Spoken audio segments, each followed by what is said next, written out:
धनी और गरीब की कहानी। एक गांव में एक गरीब किसान रहता था। उसका एक बेटा और एक बेटी थी।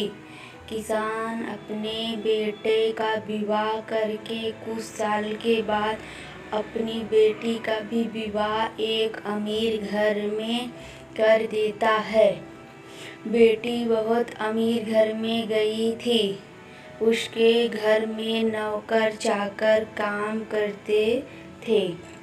बेटी का विवाह करके इस दुनिया से चला जाता है। बेटी को धन की कमी नहीं थी। वहीं बेटा बहुत गरीब था। किसी तरह खेती मेहनत मजदूरी करके अपने परिवार का पालन पोषण करता था। उसकी पत्नी भगवान भोलेनाथ शिव की बहुत बड़ी भक्त थी। गरीब होने के बाद भी वह भगवान से कोई शिकायत नहीं करती थी। वह थोड़े में ही गुजारा कर लेती और अपने परिवार के साथ खुशी से रहती थी। वहीं उसके पति की बहन धन ज़्यादा होने के कारण घमंडी थी।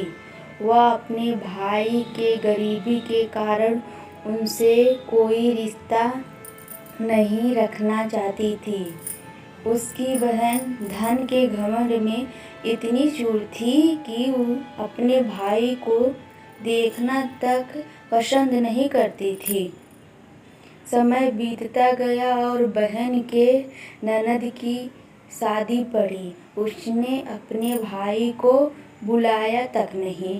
किसी तरह उसके भाई को पता चला। वह बिना बुलाए ही बहन के घर शादी में चला जाता है। बहन उसको देखते ही अपने नौकरों से कहकर घर से बाहर ही लौटा देती है। भाई भूखा प्यासा रोते हुए जा रहा था। तभी रास्ते में उसको एक बूढ़ी माँ मिलती है।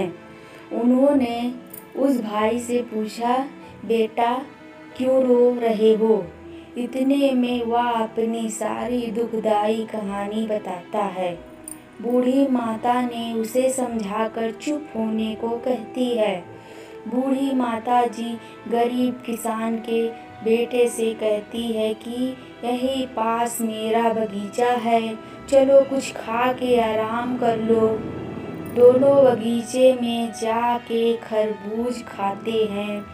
फिर बूढ़ी माता ने एक थैले में खरबूज और कुछ खाने पीने का सामान रख के उसे वहाँ से घर भेजती है। घर पहुँचने के बाद बच्चे और सब अपने पिता के आगे पीछे घूमते हैं। उसकी पत्नी अंदर से पानी लेकर आती है और तुरंत थैला हाथ से लेकर देखने लगती है कि मेरी ननद क्या दी है। बेचारा भाई वहीं से चला जाता है। उसकी पत्नी जैसे ही उस खरबूज को काटती खाने के लिए, उसमें बीज की जगह हीरे मोती चमक रहे होते हैं।